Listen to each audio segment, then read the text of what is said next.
결혼식 일주일 만에 남편은 신혼집이 사실 부모님 소유라며 아내에게 매달 월세를 내라고 요구했습니다. 그는 이미 아내를 손에 넣었다고 생각했지만 아내는 품위 있는 미소를 지으며 말했습니다. 괜찮아요. 그럼 저는 제 본가인 대저택으로 돌아가죠. 이 청천벽력 같은 대답에 막장 가족은 경악을 금치 못했습니다. 이 이야기 뒤에 숨겨진 진실은 무엇일까요? 지금 바로 확인해 보시죠. 오색 종이와 장미 꽃잎이 아직 바닥에 뒹굴고 있었지만 제 마음은 이미 식어버린 벽난로처럼 차가웠습니다. 결혼식이 막 끝났습니다. 하객들은 모두 돌아갔고 남은 것은 산더미 같은 설거지 거리와 날카로운 인상에 남의 지갑 두께나 가늠하는 듯한 눈을 가진 시어머니 박미숙 여사의 신랄한 잔소리뿐이었습니다. 저는 화장대 앞에 앉아 얇은 세 줄짜리 금목걸이를 풀고 있었습니다. 이것은 제 대모님이자 든든한 후원자이신 최수연 이사님께서 결혼식 전에 몰래 손에 쥐어주신 작은 비상금이었습니다. 딸, 만약을 위한 거니 너무 드러내지는 마. 민호네 집안 간단한 사람들이 아니야. 그때는 그분의 조심성을 웃어넘겼지만 박 여사의 태도를 보니 등골이 오싹해졌습니다. 저녁 내내 그녀는 제 목을 곁눈질했습니다. 제가 소셜미디어 스타들처럼 금으로 치장하지 않은 것을 보고 경멸적으로 입술을 비죽이는 모습은 마치 제가 헐값에 팔린 상품이 된 듯한 기분을 느끼게 했습니다. 어휴, 무슨 대단한 집안 딸이라도 들어오는 줄 알았더니 겉만 번지르르한 빈 깡통이었네. 박 여사의 목소리가 거실에서 들려왔습니다. 그녀는 제가 들으라는 듯 일부러 크게 말하고 있었습니다. 그녀는 아파트 부녀회 친구들과 전화로 신나게 제 험담을 하고 있었습니다. 저는 그 말을 들으며 가슴에 돌덩이가 얹힌 듯 답답했습니다. 분노가 목구멍까지 차올랐지만 억지로 삼켰습니다. 제 이름은 지은. 그들 눈에는 보잘것없는 평범한 회사원이자 잘생긴 외모의 영업팀장 직함을 가진 민호 씨를 낚아챈 가난한 며느리일 뿐이었습니다. 그때 술 냄새를 풍기며 민호 씨가 방으로 들어왔습니다. 그는 저를 쳐다보았지만 하루 종일 하이힐을 신고 힘들어하는 저에게 괜찮냐는 말 한마디 없었습니다. 그는 손에서 휴대폰을 놓지 않은 채 침대에 쓰러졌습니다. 따뜻한 물수건이라도 가져다 주려던 저는 순간 얼어붙었습니다. 어두운 스탠드 조명 아래서 민호 씨가 누군가와 메시지를 주고받는 것이 보였습니다. 그의 손가락이 화면 위를 빠르게 오갔습니다. 에어컨이 24도로 맞춰져 있었지만 그의 이마에는 땀이 송골송골 맺혀 있었습니다. 걱정 마. 결혼식은 끝났어. 물고기는 그물에 걸렸으니 결혼 선물로 들어온 돈이랑 예물만 합쳐도 이번 달 이자는 충분히 막을 수 있을 거야. 저는 그 자리에 못 박힌 듯 서 있었습니다. 물고기는 그물에, 이번 달 이자. 그 단어들이 눈앞에서 춤을 추며 추악하고 무서운 그림을 만들어냈습니다. 저는 애써 마음을 진정시키고 물그릇을 떨어뜨리지 않으려 심호흡을 했습니다. 제가 조용히 헛기침을 하자 민호 씨는 화들짝 놀라며 이불 밑으로 휴대폰을 감췄습니다. 그의 얼굴에는 어색하고 부자연스러운 미소가 걸렸습니다.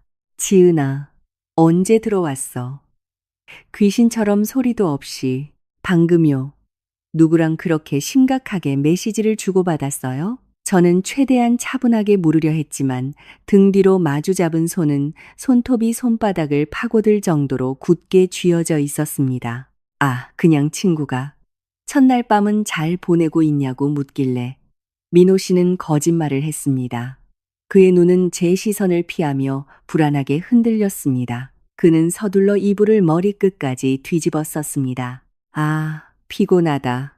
그만 자자. 내일 일찍 일어나서 엄마 아침 차려드려야 해.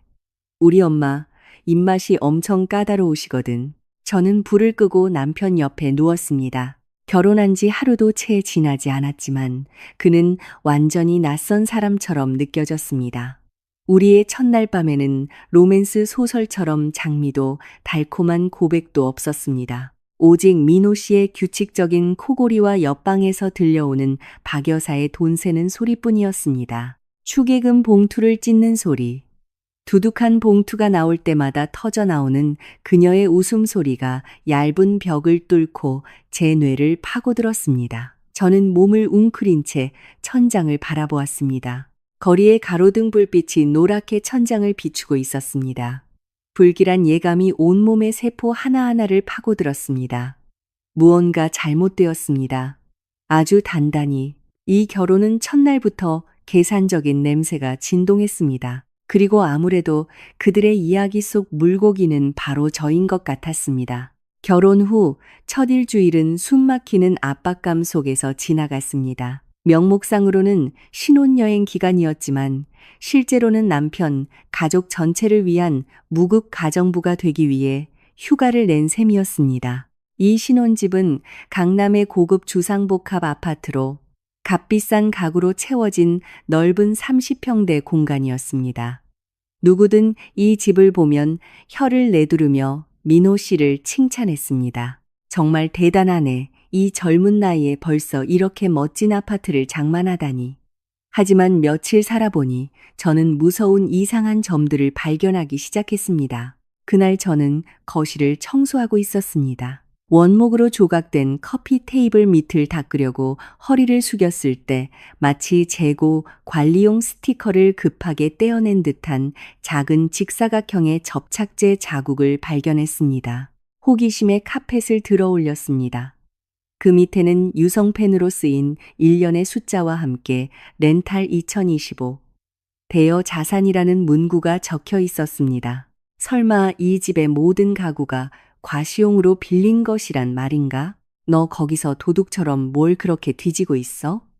날카로운 목소리가 들려와 저는 화들짝 놀라 몸을 일으켰습니다. 민호 씨의 여동생 민서가 우유 칵테일 잔을 든 채 문틀에 기대어 다리를 꼬고 서서 노골적인 경멸의 눈빛으로 저를 쳐다보고 있었습니다. 민서는 올해 22살로 직업 없이 온종일 SNS에 비싼 장소에서 찍은 사진을 올리며 호화로운 삶을 사는 척하는 것이 일상이었습니다. 그냥 청소하는 중이야. 민서 씨, 집에 놀러 왔어. 저는 짜증을 억누르며 대답했습니다. 무슨 손님? 여긴 우리 오빠 집이야. 난 오고 싶을 때 언제든 와. 아, 그리고 내 화장대에 있는 그 200만 원짜리 화장품 세트 내가 좀 써야겠어. 넌 피부가 까무잡잡해서 그런 비싼 크림 써봤자 낭비야. 제가 반박할 틈도 없이 민서는 아무렇지 않게 우리 침실로 들어갔습니다.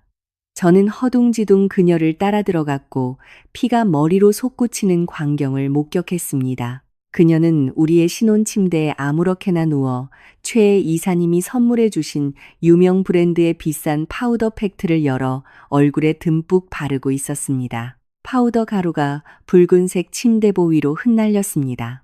제 한정판 립스틱은 끝까지 돌려져 있었고 민서는 그것을 입술에 대충 바른 뒤 화장대에 던져버렸습니다. 민서 씨, 지금 뭐 하는 거예요? 그건 제 개인 물건이에요. 왜 허락도 없이 만져요? 저는 그녀의 뺨을 때리고 싶은 충동을 간신히 참으며 말했습니다. 직장에서 자주 발휘했던 자기 보호 본능이 속삭였습니다. 소리치지 말고 지켜봐. 저는 부서진 파우더 팩트 뚜껑을 빤히 쳐다보았습니다. 민서는 입술을 비죽이며 일어나 손을 털었습니다. 고작 화장품 몇 개 가지고 뭘 그래.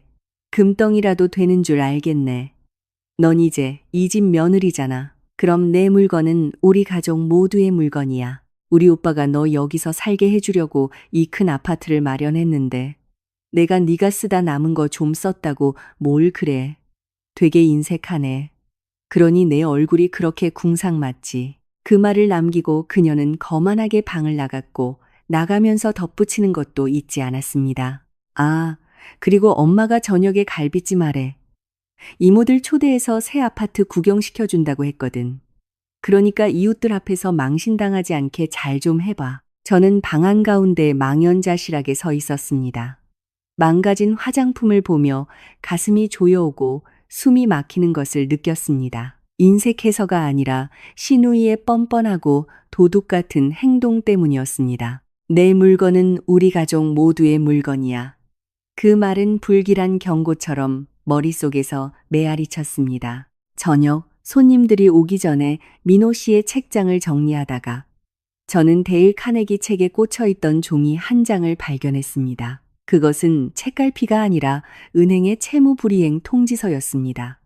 채무자 이민호, 채무액 5억 원, 상환기일 3개월 연체.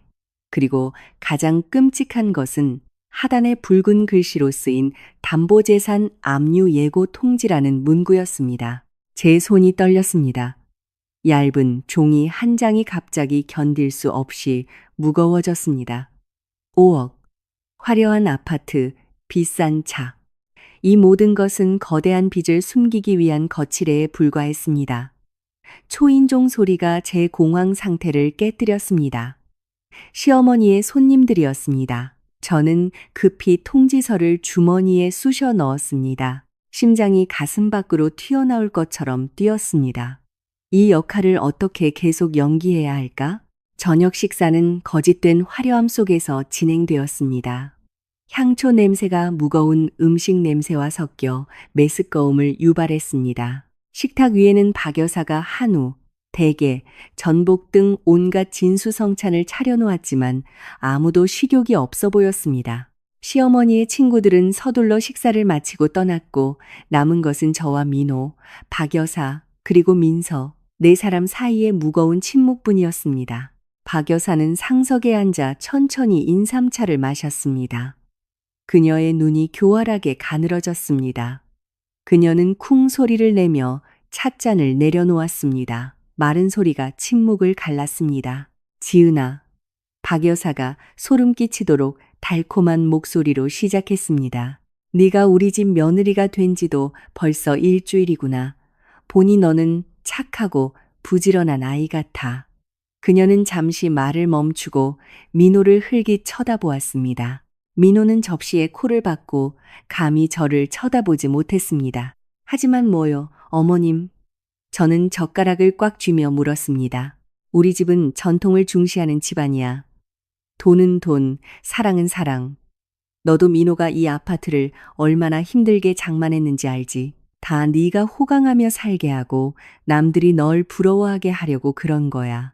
이제 너희가 부부가 되었으니 내 결혼 예물이랑 내 월급 통장을 나한테 맡기는 게 좋겠구나.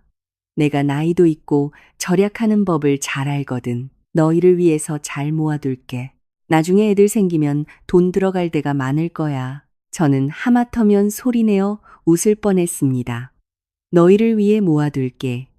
막장 드라마에나 나오는 탐욕스러운 시어머니들의 단골 대사였습니다. 하지만 저는 드라마 속 순진한 며느리가 아니었습니다. 어머님, 예물은 저희 부모님께서 주신 선물이에요.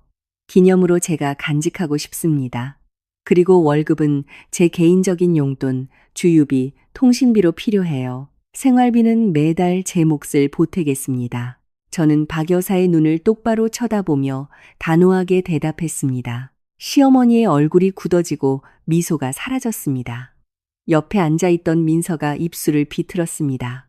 꼴랑 쥐꼬리만 한 월급 받으면서 있는 척은 딴 남자한테 주려고 숨겨두는 거 아니야? 민서야.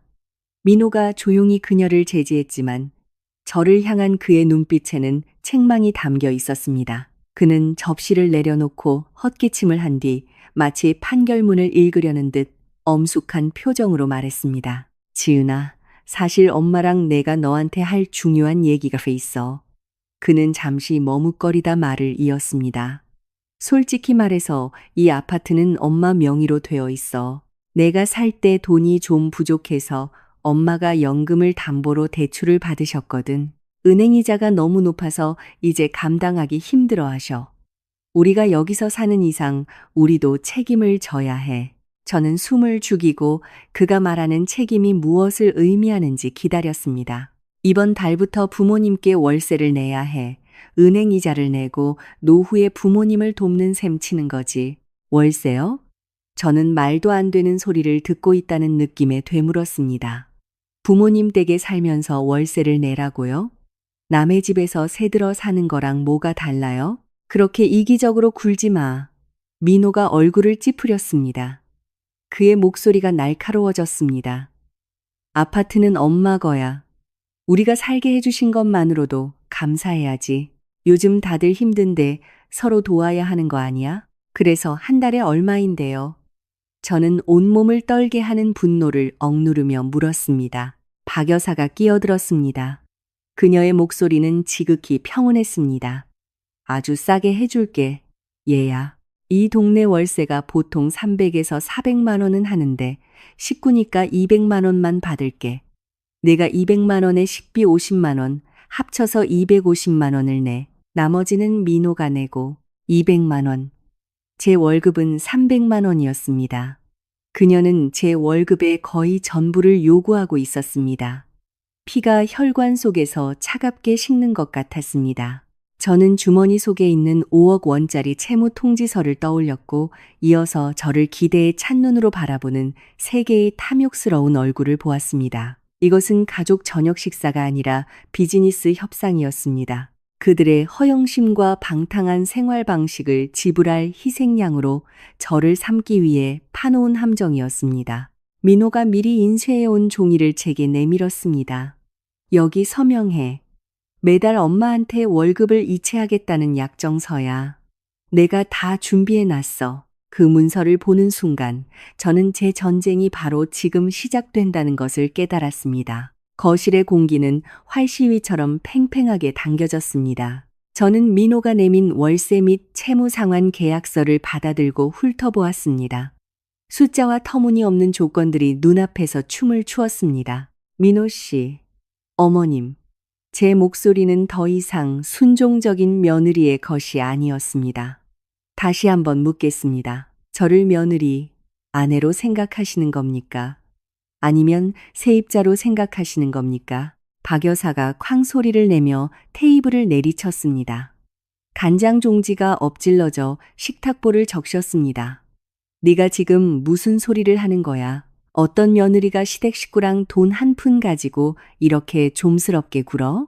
이 아파트는 내가 샀어. 내가 돈을 받을 권리가 있는 거야. 돈 안 낼 거면 넌 그냥 빌부터 사는 기생충이야. 맞아. 민서가 저를 손가락질하며 거들었습니다. 시집 와서 인생 역전한 줄 아나 본데 주제 파악 좀 해. 돈 없으면 길거리로 나앉아. 민호가 저를 보았습니다. 그의 눈에는 부부의 사랑이라곤 한 점도 없었고 오직 차가운 계산만이 번뜩였습니다. 지은아, 서명해. 나까지 힘들게 하지 말고 내 월급으로는 변두리에 있는 고시원이나 얻을 수 있을걸. 관리비 비싸고 치안도 안 좋은데 말이야. 여기선 여왕처럼 살면서 뭐가 그렇게 불만이야. 저는 웃음을 터뜨렸습니다. 제 마른 웃음소리가 정적 속에서 기묘하게 울려 퍼져 그들을 모두 침묵하게 만들었습니다. 여왕처럼 무급하녀로 일하고 시누이가 물건을 뒤지고 시어머니는 나를 현금 인출기로 보는 그런 여왕 말인가. 저는 자리에서 일어나 계약서를 구겨 반짝이는 마루 바닥에 던져버렸습니다. 저를 바보로 아세요? 이 아파트는 은행에 담보로 잡혀 있잖아요. 누구 빚을 갚으려고요? 금융사기의 전 재산을 탕진한 민서 씨 빚, 맞죠? 월세 200만 원이요?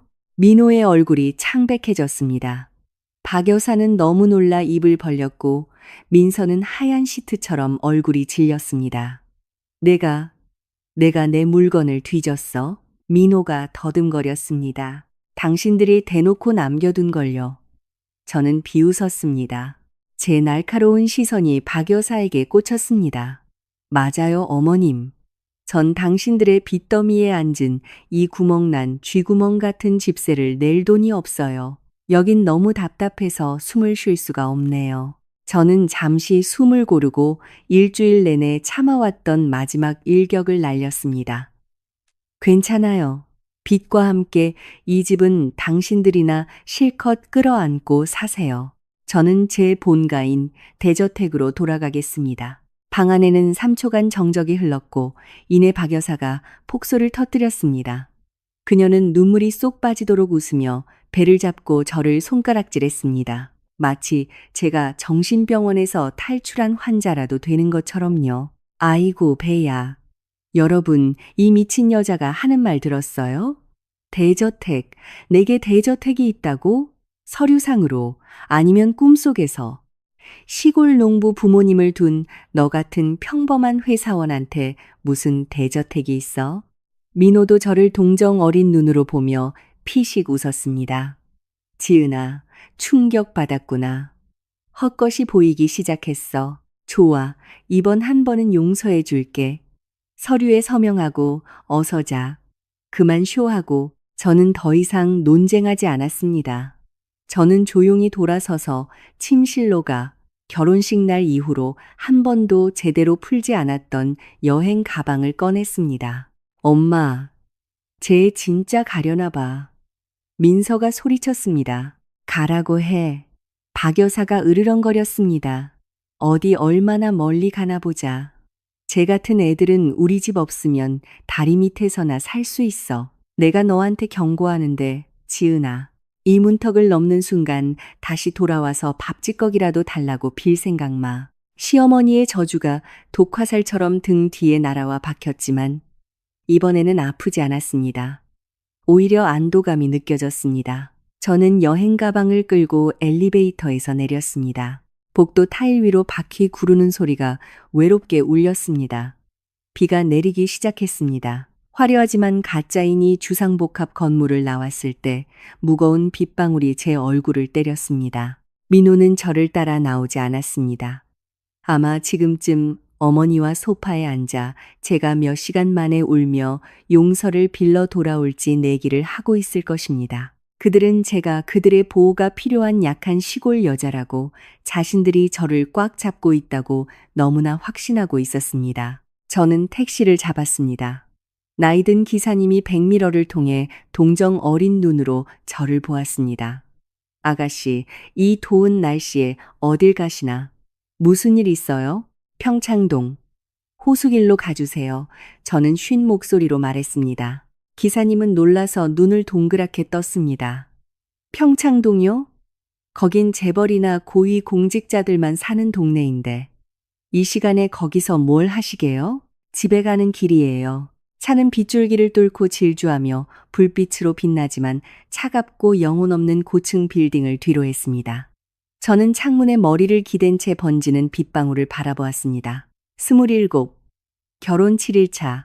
그리고 지금 저는 저 자신도 믿기지 않지만 제 집이 있는 곳으로 가고 있었습니다. 제 대모님이자 신비로운 후원자이신 최수연 이사님. 성공한 사업가이지만 남편도 자식도 없는 그녀는 이 저택을 비밀 결혼 선물로 제게 주셨습니다. 여자에게는 항상 퇴로가 있어야 해. 얘야. 남자에게 내 모든 것을 걸지 마. 그분의 말씀이 귓가에 맴돌았습니다.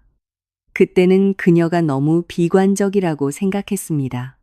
이제 와서는 그분께 무한히 감사했습니다. 차는 유럽풍의 육중한 철제대문 앞에 멈췄습니다. 18번 저택은 어둠 속에 잠겨 잠자는 성처럼 고요했습니다. 저는 택시비를 내고 떨리는 손으로 무거운 구리 열쇠를 자물쇠에 꽂았습니다. 딸깍, 오랫동안 기름칠을 하지 않아 뻑뻑한 소리를 내며 문이 열렸습니다. 저는 여행 가방을 끌고 안으로 들어갔습니다. 풀이 발목까지 자라 있었습니다. 집은 거대했습니다. 눅눅한 냄새가 코를 찔렀지만 이곳이 민호의 아파트보다 훨씬 더 안전하게 느껴졌습니다. 저는 불을 켰습니다. 크리스탈 샹들리에의 밝은 빛이 하얀 천으로 덮인 천연가죽 소파가 놓인 30평 넓이의 거실을 비췄습니다. 공기 중에는 먼지가 떠다녔습니다. 저는 차가운 바닥에 그대로 주저앉았고 쌓였던 모든 서름이 터져 나왔습니다. 저는 울었습니다. 제 순진함에 대해 울었고 값싼 계산에 바쳐진 3년의 젊음에 대해 울었습니다. 제 울음소리는 텅 빈 저택에 메아리 치며 대리석 벽에 부딪혀 처량하게 울렸습니다. 그때 주머니에서 휴대폰이 진동했습니다. 민호에게서 온 메시지였습니다. 어디서 객기 부리는 거야? 호텔비 떨어지면 무릎 꿇고 엄마한테 빌러 오겠지. 그럼 엄마가 받아줄지도 모르고. 공주님 놀이 그만해. 웃기지도 않으니까. 저는 눈물을 닦고 메시지를 본 뒤 호화로운 저택을 둘러보았습니다. 입가에 씁쓸한 미소가 떠올랐습니다. 좋아요, 이민호 씨. 연극은 이제부터 시작이에요. 저는 일어나 커다란 유화가 걸린 벽으로 다가갔습니다. 대모님의 지시에 따라 액자 뒤로 손을 뻗었습니다. 손가락에 차갑고 단단한 것이 닿았습니다. 벽에 내장된 금고였습니다. 코드를 누르고 금고를 열자 안에는 현금뿐만 아니라 두꺼운 서류 폴더도 들어 있었습니다. 호기심에 폴더를 열었습니다. 첫 장에는 젊은 시절의 박미숙 여사 사진과 함께 붉은색으로 표시된 메모가 눈에 띄었습니다. 고리대금 및 신용 사기 사건 파일 1990년. 왜 시어머니의 어두운 과거가 대모님의 금고에 보관되어 있는 걸까? 최수연 이사님과 박미숙 여사는 대체 어떤 관계일까? 창밖의 어둠은 곧 밝혀질 끔찍한 비밀들을 품은 채 더욱 짙어지는 것 같았습니다. 월요일 아침, 저는 다크서클을 두꺼운 컨실러로 꼼꼼히 가린 채 회사에 출근했습니다. 거대하고 차가운 저택은 지난밤 저를 잠 못 들게 했습니다. 낯선 장소 때문이기도 했고 아물지 않은 상처처럼 여전히 욱신거리는 배신감 때문이기도 했습니다. 하지만 저는 스스로에게 말했습니다. 지은아, 무너지면 안 돼. 돈을 벌어야 살아남고 저 가족이 얼마나 더 연극을 계속할 수 있는지 지켜볼 수 있어. 사무실에 들어서는 순간 분위기가 얼어붙는 것 같았습니다. 정수기 앞에서 나누던 즐거운 대화가 즉시 멈추고 제 쪽으로 삐딱하고 평가하는 듯한 시선들이 꽂혔습니다. 평소에 저에게 커피를 주문하자고 부르던 격리부의 라리사 씨는 이제 컴퓨터 화면에 코를 박고 있었습니다. 그녀의 손가락은 키보드를 두드리고 있었지만 모니터는 꺼져 있었습니다. 제 자리에 가서 가방을 내려놓았습니다. 책상 위에는 누군가 일부러 남겨둔 인쇄물이 있었습니다. 그것은 맘카페 같은 여성 커뮤니티에 올라온 폭로성 게시물이었습니다. 조심하세요. 정신 나간 며느리. 결혼 일주일 만에 내연남에게 도망쳐 남의 저택을 자기 것인 양행세함. 이름은 언급되지 않았지만 사무실, 영업팀장 남편, 시어머니에게 예물을 내놓으라는 요구 등 세부 사항이 정확히 일치했습니다. 피가 얼굴로 쏠리고 귀에서 윙윙거리는 소리가 났습니다. 박미숙 여사였습니다. 그녀는 행동이 빨랐습니다. 동네에 소문을 퍼뜨린 것뿐만 아니라 누군가를 고용해 익명의 글을 올리고 직장에서 제 숨통을 조이려 한 것입니다. 그녀는 우리 회사가 스캔들에 연루된 직원을 싫어한다는 것을 잘 알고 있었습니다. 겉보기엔 조용해 보이는데 실제로는 장난 아니네. 듣자 하니 집에서는 게으르고 조금만 뭐라 하면 도망치고 과대망상까지 있다던데 옆자리에서 들려오는 속삭임이 제 귀에 닿았습니다. 저는 주먹을 꽉 쥐었고 손톱이 손바닥을 파고들었습니다. 일어나서 그들의 얼굴에 대고 그건 모두 거짓말이라고 소리치고 싶었지만 지금 변명하는 것은 불에 기름을 붓는 격이라는 것을 알았습니다. 사무실에서 살아남는 법은 제게 가르쳐 주었습니다. 침묵은 금이다. 개는 짖어도 기차는 간다. 주머니에서 휴대폰이 진동했습니다. 민호였습니다. 화면에는 여전히 사랑하는 남편이라고 떠 있었고 저는 메스꺼움을 느꼈습니다. 잘했네. 이지은, 감히 집을 나가? 엄마가 지금 집에서 울고 계셔. 충격으로 쓰러지실 뻔했다고. 이웃들 앞에서 나 망신시킨 걸로는 부족했어? 마지막 기회를 줄게. 오늘 저녁에 돌아와서 엄마한테 무릎 꿇고 사과하고 약정서에 서명해. 그럼 없었던 일로 해줄게. 그렇지 않으면 후회하게 될 거야. 저는 메시지를 읽었습니다. 모든 단어가 심장을 찌르는 바늘 같았습니다. 그는 제가 살아있는지, 어디에 있는지, 안전한지 묻지도 않았습니다. 그의 눈에 저는 그저 그의 고귀하고 위선적인 가족을 망신시킨 범죄자일 뿐이었습니다. 저는 답장을 썼습니다. 손가락은 떨렸지만 단호했습니다. 당신 평판이 걱정돼요. 아니면 당신 빚 갚아줄 사람이 없어서 걱정돼요? 전 안 돌아가요. 그리고 기억해요. 진실은 언제나 이기는 법이에요. 메시지를 보내자마자 부장님께 호출되었습니다.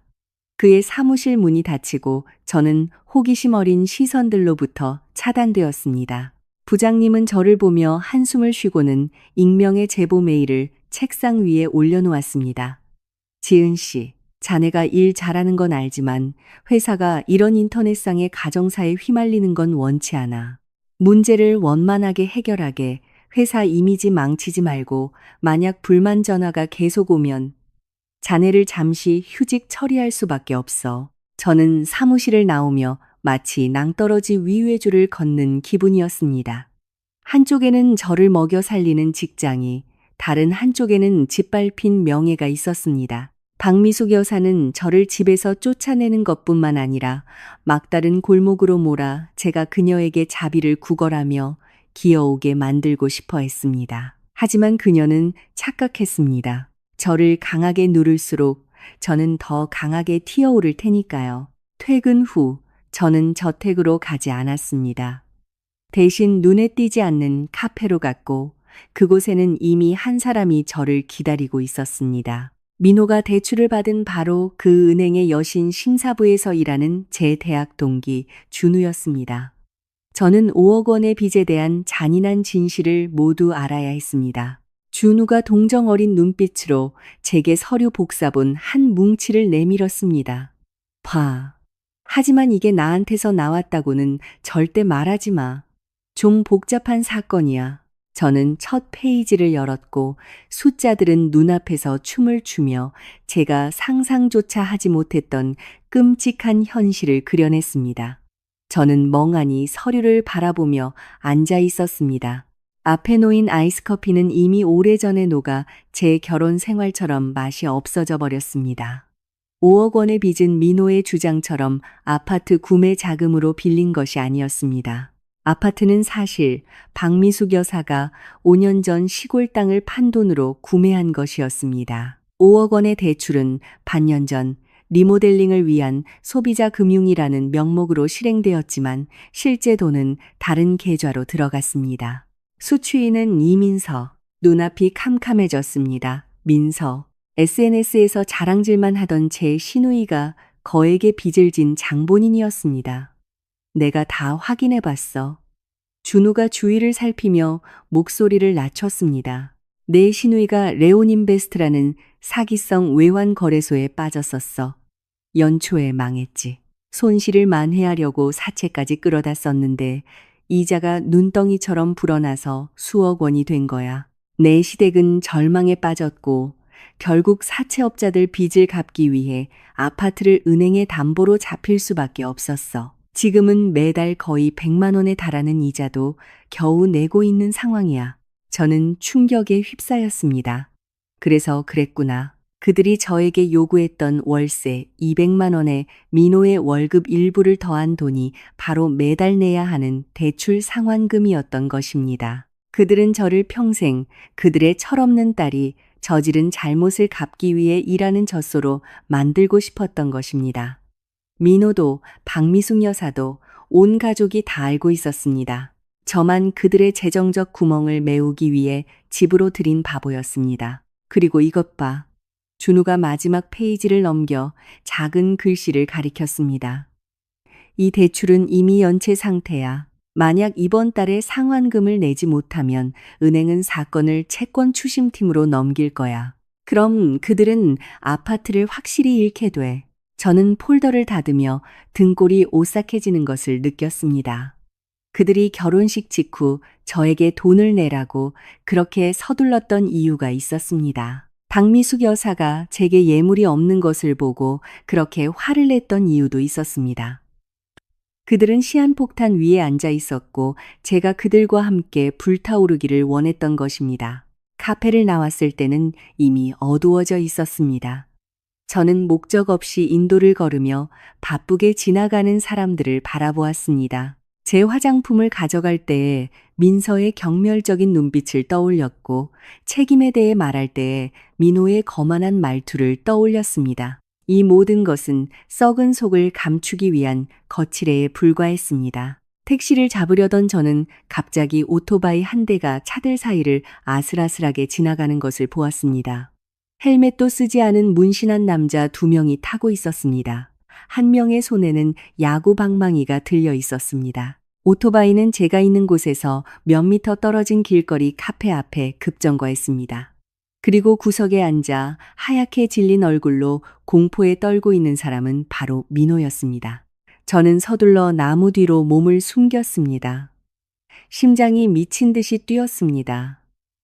야, 오늘 돈 가져온다고 약속했잖아. 문신한 남자 중 한 명이 민호의 멱살을 잡고 병아리처럼 들어 올렸습니다.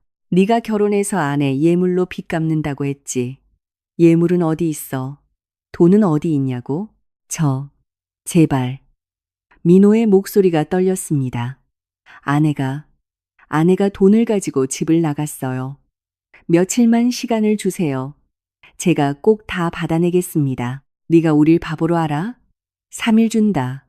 돈 없으면 내 직장, 내 집으로 찾아가서 다 박살낼 거야. 내 여동생은 숨어버렸으니 이제 네가 책임져. 두고 봐. 남자는 민호의 뺨을 때리고 그를 땅에 내동댕이 쳤습니다. 민호는 간신히 일어났지만 감히 반항하지 못하고 고개를 숙이며 사과를 중얼거릴 뿐이었습니다. 저는 어둠 속에 서서 한때 사랑하고 믿었던 남자를 바라보았습니다.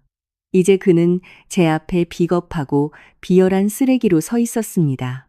그는 저를 속여 은행 빚을 떠넘기려 했을 뿐만 아니라 제가 피땀 흘려 번 돈을 조폭들에게 갖다 바치려 했습니다. 제가 꼭 다 받아내겠습니다. 라는 말은 저를 혐오감에 떨게 했습니다. 저는 휴대폰을 꺼내 조용히 모든 것을 영상으로 녹화했습니다. 이것은 이 지옥 같은 가족과의 모든 관계를 끊어낼 가장 날카로운 칼이 될 증거였습니다. 녹화를 끄기도 전에 조폭들이 떠난 후 민호가 휴대폰을 꺼내 누군가에게 전화를 걸었습니다. 엄마 큰일 났어. 그놈들이 날 찾았어. 민서한테 내일 그 지은이라는 애 회사로 찾아가서 난리치라고 해. 걔가 직장 잃을까봐 무서워서 돈을 내놓게 만들어야 해. 도둑으로 몰아 우리 물건 훔쳐갔다고 말하라고. 저는 휴대폰을 내렸습니다. 손이 하얗게 될 정도로 꽉 쥐어졌습니다. 좋아요. 더럽게 놀고 싶다고요? 제가 직장을 잃길 원한다고요? 당신들이 모든 관계를 끊기로 결정했으니 제가 당신들에게 아무런 기회도 남기지 않는다고 원망하지 마세요. 다음 날 아침 저는 마치 전사처럼 결연한 모습으로 출근했습니다. 단정한 검은색 원피스를 입고 입술에는 짙은 붉은색 립스틱을 발랐습니다. 얼굴은 차갑고 무표정했습니다. 핸드백 속 녹음기는 이미 대기 모드로 켜져 있었습니다. 정확히 오전 9시 사무실이 가장 조용할 때 복도에서 또각거리는 하이힐 소리가 들렸습니다. 민서가 나타났습니다. 오늘은 유난히 야하게 차려입고 있었습니다. 손에는 유명 브랜드의 값싼 모조품 가방을 들고 얼굴에는 분노를 감추지 못한 두꺼운 화장이 얹혀 있었습니다. 이지은, 이 여우 같은 년, 나와. 민서의 날카로운 비명이 사무실 전체를 흔들었습니다. 모두가 하던 일을 멈추고 저를 쳐다보았습니다. 격리부의 라리사 씨는 놀라 입을 벌렸고 몇몇 인턴들은 휴대폰을 꺼내 촬영하기 시작했습니다. 민호가 어머니와 상의했던 시나리오대로 드라마가 제 문 앞까지 찾아온 것입니다. 저는 조용히 일어나 옷매무새를 가다듬고 민서에게 다가갔습니다. 민서 씨, 여기는 직장입니다. 조용히 해주세요. 조용히 하라고. 이 도둑년아. 민서가 제게 달려들어 얼굴에 손가락질을 해댔습니다. 침이 사방으로 튀었습니다. 여러분, 모두 들으세요. 이 여자가 우리 집에 들어와서 일주일 만에 시어머니 예물을 훔치고 남편 비상금을 훔쳐서 내연남에게 도망쳤어요. 그 돈으로 저택을 빌려서 호의호식하며 남자들을 먹여 살리고 있다고요. 제 오빠는 착한 사람이에요. 저 여자한테 속은 거라고요. 그런데도 뻔뻔하게 회사에 다닐 염치가 있나 봐요. 거짓말이 민서의 입에서 오물처럼 쏟아져 나왔습니다. 그녀는 피해자인 척 흐느끼고 울부짖으며 자신의 역할을 매우 설득력 있게 연기했습니다. 우리 오빠 돈 돌려내. 우리 가족이 피땀 흘려 번 돈 돌려내라고 민서가 소리치며 제 머리채를 잡으려 했습니다. 저는 피하지 않고 조각상처럼 미동도 없이 서서 그녀의 눈을 똑바로 쳐다보았습니다. 제 차가운 시선에 그녀는 순간 주춤했습니다. 할 말 다 했어요? 제가 낮고 얼음장 같은 목소리로 물었습니다. 제가 예물을 훔쳤다고요? 증거 있나요? 제가 내연남에게 갔다고요? 누구죠? 어디에 있나요? 너 시치미 떼지 마. 동네 사람들 다 알아. 민서가 당황했지만 이내 다시 기세등등해졌습니다. 네가 도둑이 아니라면 무슨 돈으로 대저택에서 살아. 내 쥐꼬리만 한 월급으로 평창동에서 산다고? 이 위선자야. 짝! 제가 그녀를 때린 것이 아니었습니다. 부장님이 리셉션 데스크에 서류철을 세게 내려치는 소리였습니다. 그는 얼마 전부터 거기에 서 있었습니다. 그의 얼굴은 분노로 붉게 달아올라 있었습니다. 보안팀, 이 여자를 당장 끌어내세요. 여긴 회사지, 시장 바닥이 아닙니다. 키가 큰 보안 요원 2명이 다가와 민서의 팔을 잡았습니다. 그녀는 발버둥 치며 소리쳤습니다. 이거 놔.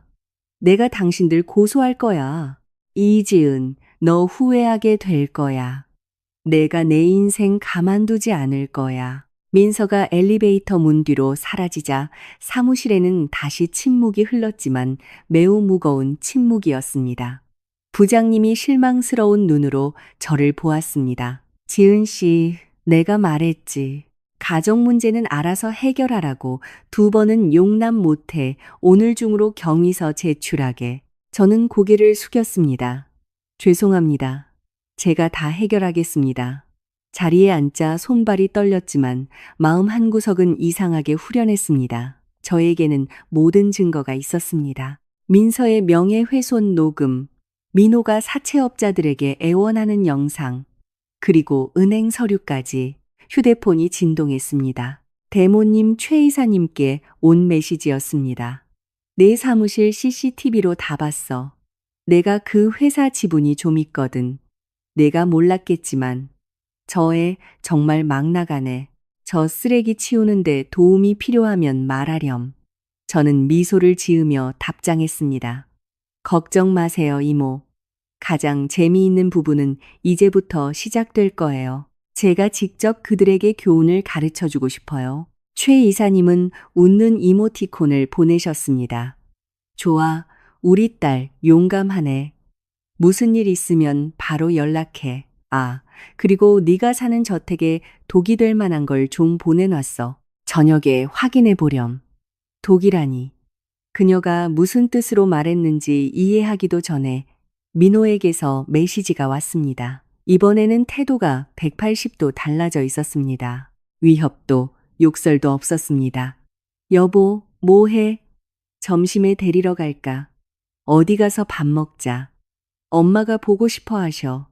저녁에 와서 식사했으면 좋겠대. 어제 일은 오해야. 화내지 마.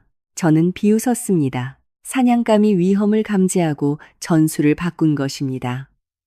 이민호 씨. 내가 아직도 그 순진한 바보인 줄 아나? 저는 답장했습니다. 피곤해요. 저녁에 우리 집으로 와요. 할 얘기가 있으니까 주소는 보내줄게요.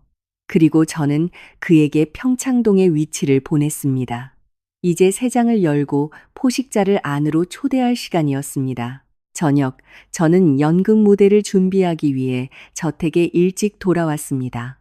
대모님 말씀이 맞았습니다.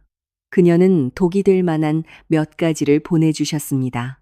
그것들은 언뜻 보기에는 평범한 장식품처럼 보였지만 아는 사람이 보면 엄청난 가치를 지닌 골동품 도자기와 그림들이었습니다. 그리고 특히 중요한 것은 현관 옷걸이에 낡고 해진 가정부 유니폼이 걸려 있었다는 것입니다. 저는 대모님의 의도를 알아차렸습니다. 저는 정장을 벗고 약간 낡은 홈웨어를 입었습니다. 머리는 대충 묶고 화장도 하지 않았습니다. 지금 제 모습은 영락없는 가난한 하녀였습니다. 정확히 저녁 7시 초인종이 울렸습니다. 카메라 화면에 민호가 보였습니다. 그는 이미 시들기 시작한 저녁 시장에서 산 듯한 값싼 빨간 장미 다발을 들고 문 앞에 서 있었습니다. 그는 거대한 대문과 넓은 부지를 보고 넋이 나간 듯 입을 벌리고 있었습니다. 그 옆에는 박미숙 여사도 보였습니다. 그녀는 민호의 어깨 너머로 안을 엿보며 도둑처럼 눈을 두리번거리고 있었습니다. 저는 버튼을 눌러 문을 열고 그들을 맞으러 마당으로 나갔습니다. 세상에, 지은아, 내가 정말 여기서 산다고? 박 여사는 저를 보자마자 고통받는 시어머니 역할을 하는 것조차 잊고 소리쳤습니다. 그녀는 재빨리 안으로 들어왔습니다. 분수대와 넓은 차고를 보자 그녀의 눈이 탐욕으로 빛났습니다. 민호는 여전히 꽃다발을 든 채 마치 타일을 더럽힐까 두려운 듯 조심스럽게 그녀를 뒤따랐습니다. 지은아, 여기 월세는 얼마야? 아니면 저는 고개를 숙이고 죄지은 듯한 목소리로 속삭였습니다. 어머님, 민호 씨, 우선 집으로 들어오세요. 이야기 나눠요. 거실에 들어서자 그들의 놀라움은 더욱 커졌습니다. 크리스탈 샹들리에 천연 가죽 소파, 페르시아 카펫, 모든 것이 그들이 평생 만져보지도 못했을 돈과 부를 외치고 있었습니다. 박 여사는 소파의 천을 만져보고 화병을 만져보며 계속 혀를 찼습니다. 진짜 원목이네, 천연 가죽이야. 이거 엄청 비싸겠는데. 그래, 지은아. 솔직히 말해봐. 여긴 어떤 곳이야? 민호가 꽃다발을 테이블 위에 내려놓고 침을 삼키며 물었습니다. 저는 그들에게 물을 따라주었습니다. 제 손은 떨리고 있었습니다. 저는 제 역할을 연기하고 있었습니다. 사실 돈이 다 떨어졌어요. 집에서 나온 후에 갈 곳이 없었어요. 다행히 먼 친척의 지인분들이 집을 봐달라고 부탁하셨어요. 주인분들이 몇 년 동안 해외에 나가 계시거든요. 집을 청소하고 식물을 돌봐줄 믿을 만한 사람이 필요했대요. 그래서 여기에 취직했어요. 공짜로 살 곳도 있고 약간의 월급도 받아요. 집을 봐준다고? 박 여사의 눈이 헤드라이트처럼 번쩍였습니다. 그럼 주인이 없다는 거네? 너 혼자 여기 있는 거야? 네, 이 저택 전체가 지금 제 관리하에 있어요. 열쇠는 제가 가지고 있고요. 하지만 전 여기서 하녀처럼 지내요. 아무것도 함부로 만질 수 없어요. 아이고, 이 바보야. 박 여사가 무릎을 쳤습니다. 그녀의 얼굴은 마치 보물이라도 찾은 듯 환하게 빛났습니다. 그녀는 소파에 털썩 주저앉아 몸을 젖혔습니다. 이런 행운이 굴러 들어왔는데 그걸 걷어차. 주인들이 몇 년 동안이나 가 있다며 그럼 내가 여기 주인이잖아. 누가 알겠어? 민호도 안도의 한숨을 내쉬었습니다. 그의 얼굴에 다시 거짓 미소가 떠올랐습니다. 그는 제게 다가와 손을 잡았습니다. 여보, 많이 힘들었지. 나한테 화나서 나간 거 알아. 부부싸움은 칼로 물베기잖아. 내가 용서할게. 이렇게 큰 집에서 혼자 있으면 심심하잖아. 우리랑 엄마가 이리로 이사와서 같이 살자. 더 재밌을 거야. 아파트 월세 낼 필요도 없고 저택에서 살고. 좋지? 저는 그들의 뻔뻔함에 소름이 돋았습니다. 방금 전까지 의심하더니 이제는 벌써 이사 올 준비를 하고 있었습니다. 하지만 주인들이 아주 엄격해요. 갑자기 돌아오면 어떡해요? 저는 두려운 척했습니다. 무서워할 게 뭐 있어? 네가 그랬잖아. 몇 년 동안 가 있다고. 박 여사가 손을 내저었습니다. 내가 다 생각해놨어. 우리 그 좁은 아파트는 세를 주자. 그 돈으로 빚다. 아니, 생활비로 쓰고 우리는 여기로 이사 오는 거야. 이웃들한테는 네가 주인이라고 말해. 누가 알겠어? 이런 집에서 사는 건 천국이야. 이 기회를 놓치는 건 죄지. 그녀는 일어나 마치 이미 이 집의 주인인 양거실을 돌아다니기 시작했습니다. 이 방은 내가 쓸게. 넓고 밝아서 좋네. 민호랑 민서는 2층에, 그리고 넌 하녀니까 부엌 뒤 작은 방에서 지내. 요리하고 청소하기 편하겠네. 피가 혈관 속에서 끓어올랐습니다.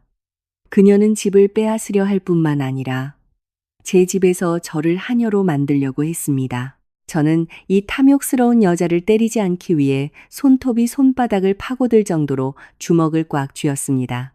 어머님, 그건 나중에 결정해요. 저는 시간을 벌려고 했습니다. 뭘 결정해? 다 결정됐어. 민호가 제 어깨를 두드렸습니다. 내일 내가 이삿짐 차 불러서 짐 옮길 거야. 대문 열쇠 줘. 여자가 열쇠 가지고 있으면 위험해. 열쇠는 제 침실에 있어요. 내일 드릴게요. 저는 피했습니다. 민호가 얼굴을 찌푸리며 무언가 말하려 했지만 그의 전화가 울렸습니다. 또 사채업자였습니다. 그는 저를 보고 호화로운 저택을 본 뒤 그의 눈에 광적인 희망이 번뜩였습니다. 저는 그의 생각을 읽었습니다. 이런 집이 있으면 그는 빚 상환을 미룰 수 있고 심지어 자신을 집주인이라고 속여 더 많은 돈을 얻어낼 수도 있을 것입니다. 좋아. 오늘 우리랑 엄마는 여기서 잘게. 네가 집 보는 거 도와줄게. 맞지? 엄마? 그래. 여기서 자자. 침대가 엄청 푹신해 보이네. 박 여사는 활짝 웃으며 더러운 신발도 벗지 않은 채 소파에 누워 새하얀 카펫을 더럽혔습니다. 저는 그 더러운 발자국을 보며 생각했습니다. 마음껏 즐기세요. 오늘 밤이 당신들이 편히 잘 수 있는 마지막 밤이 될 테니까요. 저는 물을 가지러 부엌으로 가면서 대모님이 자주 사용하시던 진정 효과가 있는 허브가루를 몰래 주전자에 조금 넣었습니다. 오늘 밤 저는 그들이 깊이 잠들어야 했습니다. 하지만 쟁반을 들고 돌아왔을 때 저는 박 여사가 골동품 도자기를 손에 들고 있는 것을 보았습니다. 그녀는 눈을 가늘게 뜨고 그것을 이리저리 돌려보고 있었습니다. 이거 좀 낡았는데. 가짜인가 봐. 내일 벼룩시장에 내다 팔면 반찬값이라도 나오겠네. 자리만 차지하고 심장이 철렁 내려앉았습니다. 그것은 수억 원을 호가하는 고려청자 화병이었습니다. 대모님의 가장 소중한 물건이었습니다. 이 여자의 탐욕은 끝이 없었습니다. 저는 쿵 소리를 내며 쟁반을 테이블에 내려놓았습니다. 어머님, 만지지 마세요. 깨뜨리면 평생 일해도 갚지 못할 거예요. 박 여사는 움찔하며 하마터면 화병을 떨어뜨릴 뻔했습니다. 그녀는 돌아서서 저를 사납게 쳐다보았습니다. 그녀의 얼굴이 일그러졌습니다. 네가 지금 누구한테 소리 지르는 거야? 이 천한 거사. 열쇠 가졌다고 네가 여기 주인이라도 된 줄 알아? 넌 그냥 집이나 지키는 개일 뿐이야. 내가 팔고 싶으면 파는 거지. 그녀가 화병을 들어 올렸습니다. 그녀의 태도는 도발적이었습니다. 저는 강한 불안감에 휩싸였습니다. 아무래도 제가 그들의 무모함과 어리석음을 과소평가한 것 같았습니다. 괴종시계가 12번 울렸습니다. 둔탁한 소리가 거대한 저택에 울려 퍼지며 자정을 알렸지만 저에게는 연극의 시작을 알리는 신호였습니다. 박 여사는 이탈리아 가죽 소파에 드러누워 유리 테이블에 다리를 올린 채 무심하게 리모컨을 누르고 있었습니다. 텔레비전에서는 시어머니와 며느리에 대한 인기 막장 드라마의 비명소리가 흘러나왔지만 드라마의 줄거리는 현실에서 벌어지는 드라마와 비교할 수 없었습니다. 지은아, 너 거기서 뭐 해? 부엌에서 뭘 그렇게 오래 꾸물거려? 시어머니 굶겨 죽일 작정이야? 박 여사의 날카로운 목소리가 호화로운 정적을 갈랐습니다. 저는 서둘러 부엌에서 음식 쟁반을 들고 나왔습니다. 강한 삼겹살 냄새가 대모님이 특별히 주문하신 백단향 오일 향기마저 압도했습니다. 박 여사는 얼굴을 찌푸렸지만 노릇하게 구워진 고기와 대게탕을 보자 그녀의 눈이 빛났습니다. 이 하녀는 거북이처럼 느려 터졌네. 이것 봐. 온통 먼지투성이잖아. 화병의 물은 왜 안 갈았어? 주인들이 돌아와서 이걸 보면 널 내쫓을 거야. 그때 가서 민호한테 빌붙으려고 하지 마. 그녀는 제가 보기에도 상아로 만든 것이 확실한 진열장에서 꺼낸 젓가락으로 테이블을 두드리며 말했습니다. 저는 낡은 앞치마 자락을 꽉 쥐며 고개를 숙였습니다. 목구멍까지 차오르는 분노를 억누르기 위해 손톱이 손바닥을 파고들었습니다. 저는 제 집에서 빌붙는 하녀 역할을 연기하고 있었습니다. 어머님, 맛있게 드세요. 위층에서 민호가 여전히 휴대폰을 손에 든 채 내려왔습니다. 그의 얼굴은 환하게 빛나고 있었습니다. 여보, 여기 와이파이 완전 빨라. 방금 라이브 방송했는데 시청자 수가 폭발했어. 다들 집 좋다고 칭찬하고 내가 무슨 일 하길래 이렇게 부자냐고 묻더라. 저는 남편을 보았습니다. 그는 대모님이 손님용으로 보관해둔 남성복 몇 벌이 있는 안방 옷장에서 빌려 입은 유명 브랜드의 실크 셔츠를 입고 있었습니다. 그는 멋있어 보였지만 어떤 옷도 그의 비열한 본성을 가릴 수는 없었습니다. 민호 씨, 주인 물건 만지지 마세요. 카메라가 있을지도 몰라요. 저는 두려운 척 속삭였습니다. 무슨 카메라? 겁주지 마. 내가 민호한테 공용 CCTV 시스템은 끄라고 했어. 박 여사가 고기를 씹으며 투덜거렸습니다. 이 집에서는 이제 내가 왕이야. 그러니 잘 모셔. 밥 먹고 민서 방 청소나 해. 걔 이제 막 일어났으니까. 저는 조용히 그릇을 치우고 부엌으로 숨었습니다. 거기서 휴대폰을 꺼냈습니다. 민호는 보이는 카메라는 정말로 껐지만 그가 몰랐던 것은 집안의 콘센트와 연기 감지기 안에 숨겨진 카메라 시스템이 설치되어 있었다는 것입니다. 박 여사가 상스럽게 다리를 올리는 모습부터 민호의 탐욕스러운 미소까지 그들의 모든 행동과 말은 4K 화질로 녹화되어 제 클라우드 서버로 전송되고 있었습니다. 식사 후 박 여사는 냅킨을 바닥에 던졌습니다. 차 좀 끓여와. 저 예쁜 깡통에 든 걸로. 그리고 진열장에 있는 저옥 닭이 세트도 가져오고 그래야 마실 맛이 나지. 저는 참고 차를 끓이러 갔습니다. 쟁반을 들고 가다가 위층에서 내려오는 민서를 보았습니다. 그녀는 와인색 실크 슬립을 입고 있었습니다. 그 슬립은 제가 대모님께 선물하려고 샀지만 아직 한 번도 입지 않으신 것이었습니다. 민서는 계속 셀카를 찍으며 요염하게 몸을 비틀었습니다. 지은아, 내 주인들 취향 한번 좋네. 이 옷 나한테 정말 잘 어울려. 저는 슬립이 아니라 민서의 왼쪽 손목을 보고 있었습니다. 샹들리에 불빛 아래 다이아몬드가 박힌 롤렉스 시계가 반짝이고 있었습니다. 그것은 대모님의 파트너들이 선물한 1억 5천만 원이 넘는 시계였습니다. 대모님은 그것을 화장대 잠긴 서랍에 보관하고 계셨습니다. 그녀가 어떻게 그것을 열었을까? 민서 씨, 그 시계. 제 목소리가 탐욕이 아니라 그녀의 무모함 때문에 떨렸습니다. 민서는 움찔하며 손을 등 뒤로 숨겼지만 이내 입술을 비틀었습니다. 뭐? 이거? 시장에서 산 짝퉁이야. 뭘 그렇게 쳐다봐? 나를 도둑으로 몰고 싶어? 바로 그거야. 박 여사가 쿵 소리를 내며 찻잔을 내려놓았습니다. 민서가 그냥 한 번 차본 거지. 뭘 그래? 너한테는 동생 같은데 그렇게 좀스럽게 굴다니. 그러니 이 집에서 네가 복을 못 받지. 저는 세계의 뻔뻔한 얼굴을 보았습니다. 제 증오는 갑자기 식어버리고 경멸감으로 바뀌었습니다. 저는 한 걸음 물러서며 고개를 숙였습니다. 네, 제가 잘못 봤네요. 차 맛있게 드세요. 저는 돌아서서 부엌으로 갔습니다. 제 입가에 옅은 미소가 떠올랐습니다. 좋아, 탐욕이 제 발등을 찍었구나. 저 시계의 가치만으로도 제 소중한 시누이가 감옥에서 몇 년을 보내기에 충분했습니다. 이 연극은 더 이상 제가 할 필요가 없었습니다. 그들 자신의 탐욕이 스스로의 결말을 썼습니다. 갑자기 초인종이 울렸습니다. 민호가 움찔했습니다. 주인들이 돌아왔나? 저는 인터폰 화면을 보았습니다. 주인이 아니라 여러 개의 큰 상자를 든 택배 기사였습니다. 그것은 민호 가족의 짐이었습니다. 그들은 담보 잡힌 아파트에서 모든 것을 옮겨와 이곳에 장기적으로 정착할 작정이었습니다. 박 여사가 무릎을 쳤습니다.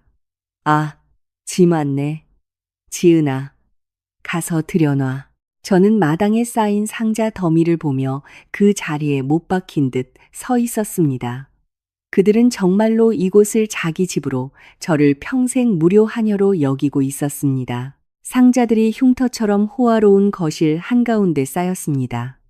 박 여사는 민호와 민서에게 그들의 값싼 물건들을 비싼 원목장에 쑤셔 넣으라고 지휘했습니다. 새하얀 페르시아 카펫은 이미 더러운 슬리퍼 자국과 해바라기씨 껍질로 뒤덮여 있었습니다.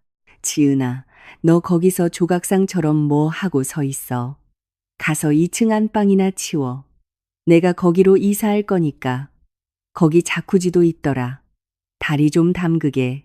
박 여사가 제게 대걸레를 던졌습니다. 손잡이가 제 다리를 때렸습니다. 육체적인 고통이 마지막 한 방울이었습니다. 저는 대걸레를 줍지 않았습니다. 고개를 들고 박 여사의 눈을 똑바로 쳐다보았습니다. 어머님, 제가 이미 말씀드렸잖아요. 여긴 남의 집이라고요. 하루 이틀 손님으로 오는 것과 이사 오는 것은 다른 문제예요. 주인들이 알고 경찰을 부르면 제가 감옥에 가요. 무슨 경찰? 박 여사가 제게 달려들어 이마를 손가락으로 찌르며 비명을 질렀습니다. 너 바보야? 집은 비어 있고 주인들은 해외에 있어. 내가 여기서 사는 걸 누가 알겠어? 설령 알게 되더라도 내 시어머니가 도와주러 왔다고 말하면 되잖아. 이기적으로 굴지 마. 이렇게 큰 집에서 혼자 살고 싶지 않잖아. 맞아. 여보, 싸구려 노래방 기계를 거대한 텔레비전에 연결하려던 민호가 끼어들었습니다. 사채업자들이 우리 옛날 주소를 알아. 거기로 돌아가면 그놈들이 내 다리를 부러뜨릴 거야. 나 좀 불쌍하게 여겨줘. 우리 부모님도. 자, 마스터키 1이네. 넌 여자라서 잃어버릴 수 있잖아. 그럼 우리가 책임져야 하고. 그가 손을 내밀었습니다.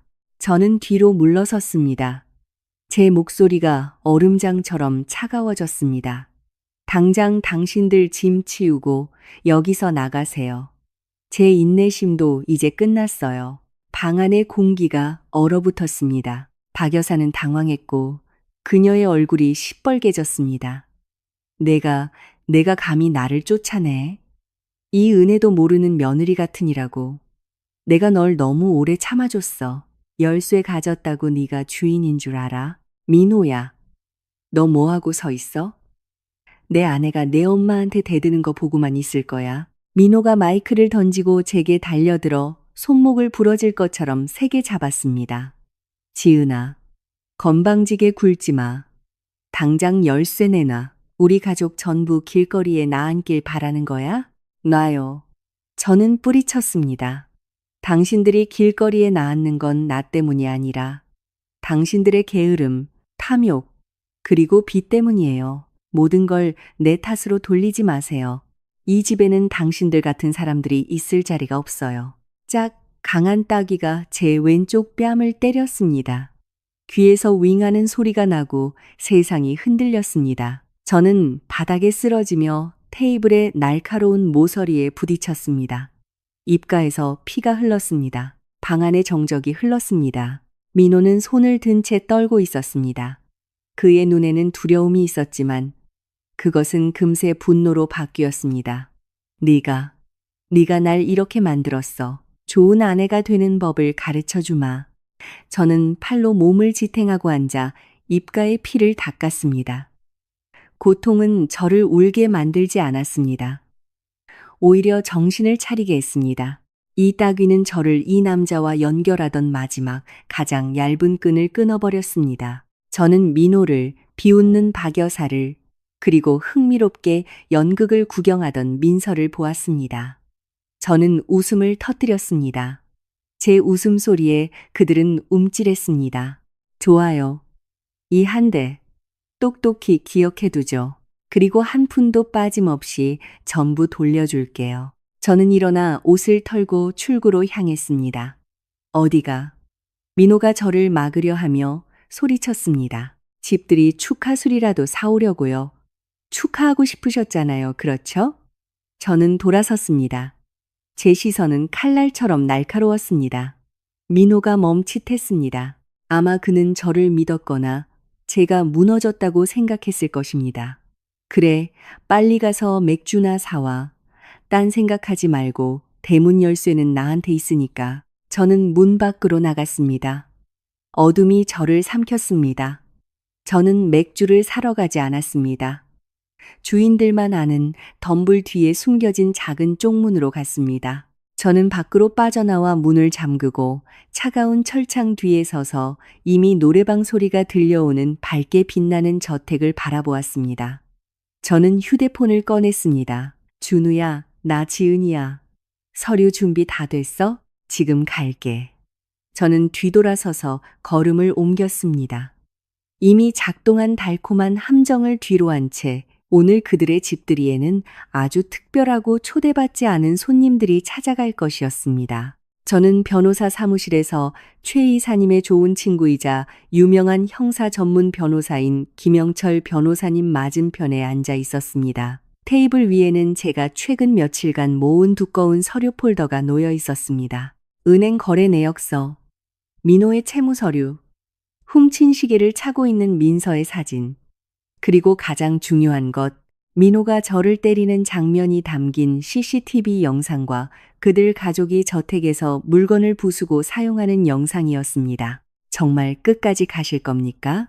김 변호사님이 안경을 고쳤으며 동정과 존중이 섞인 눈으로 저를 보았습니다. 이 사건을 기소하면 당신 남편과 그의 여동생은 실형을 선고받을 수 있습니다.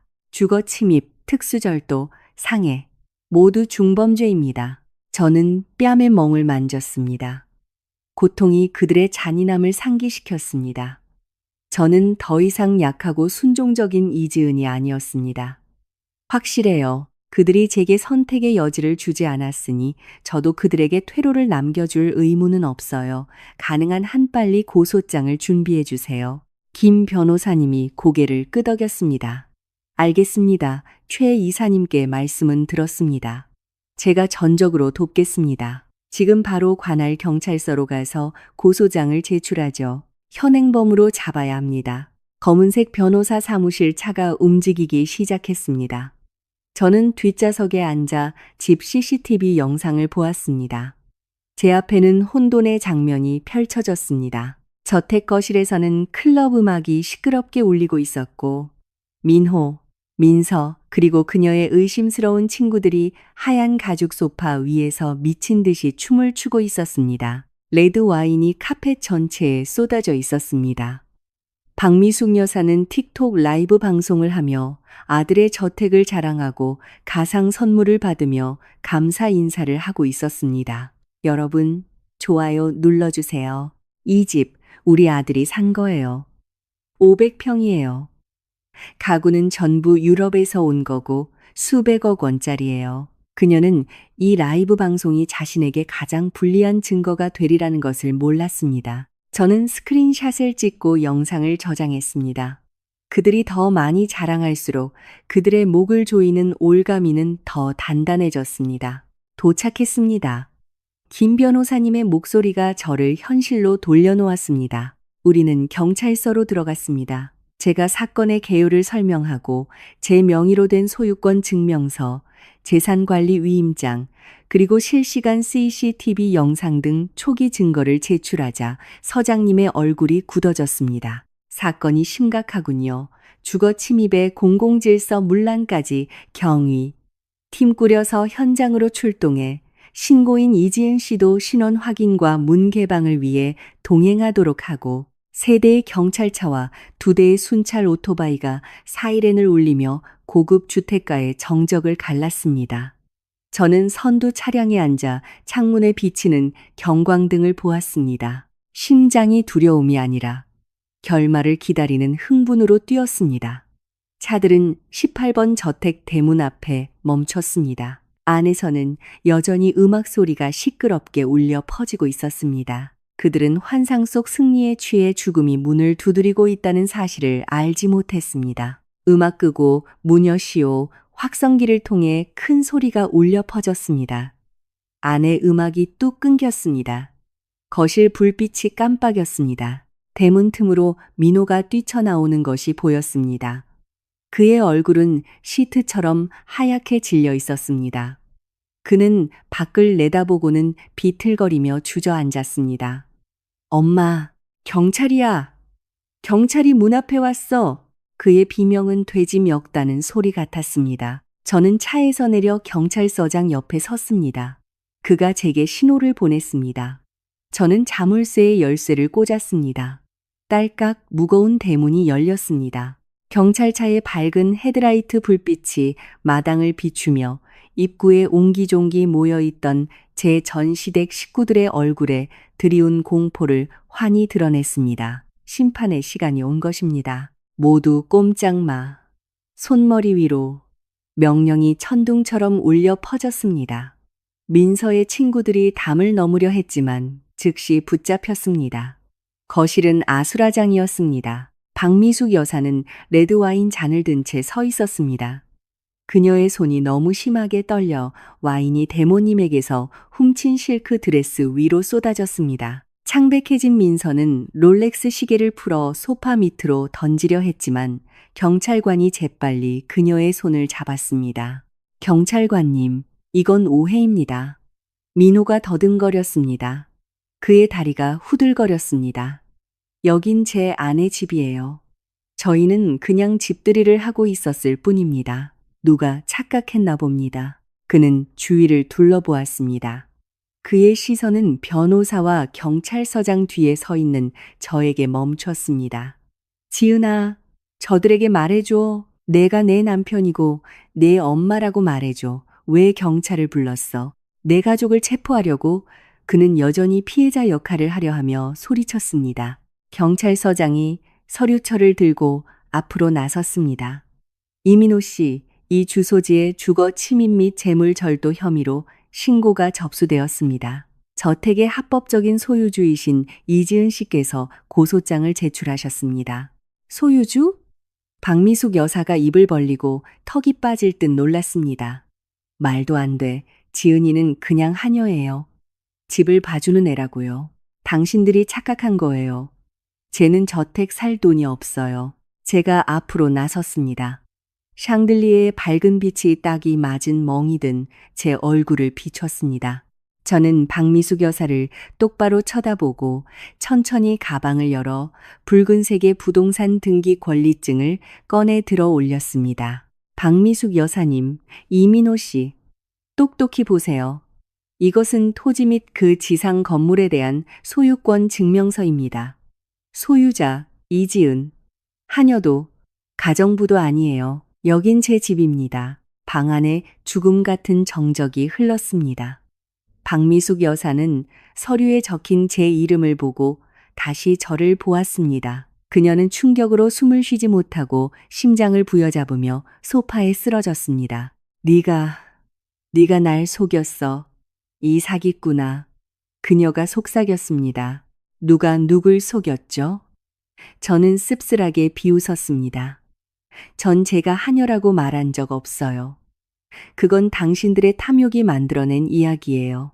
당신들은 제 집에 쳐들어와 먹고 마시고 제 물건을 부수고 저를 때리고 심지어 훔치기까지 했죠. 경찰관님, 저 이민서 씨 손목에 있는 시계는 1억 5천만 원이 넘는 물건입니다. 저에게는 영수증과 보증서가 있습니다. 금액을 듣자 민서는 몸에 힘이 빠지며 울음을 터뜨렸습니다.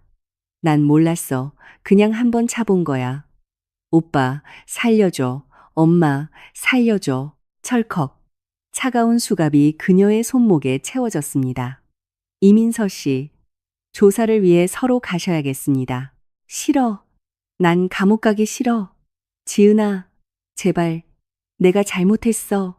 민서가 소리쳤지만 이미 늦었습니다. 민호는 여동생이 체포되고 어머니가 기절하는 것을 보고 공황 상태에 빠졌습니다. 그는 제게 달려와 무릎을 꿇고 제 다리를 붙잡고 울부짖었습니다. 여보, 내가 잘못했어. 내가 눈이 멀었었어. 민서 좀 용서해줘. 걔는 아직 어리잖아. 네가 주인이잖아. 네가 한마디만 하면 다 끝낼 수 있어. 제발 부탁이야.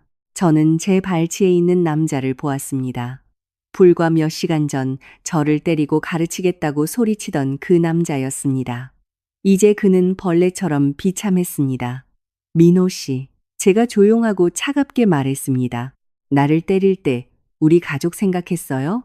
당신 동생 빚을 나한테 떠넘길 때 내가 어떻게 살지 생각했냐고요? 이제 와서 빌어요? 너무 늦었어요. 저는 다리를 뿌리쳤고 그는 바닥에 넘어졌습니다. 모두 서로 연행해.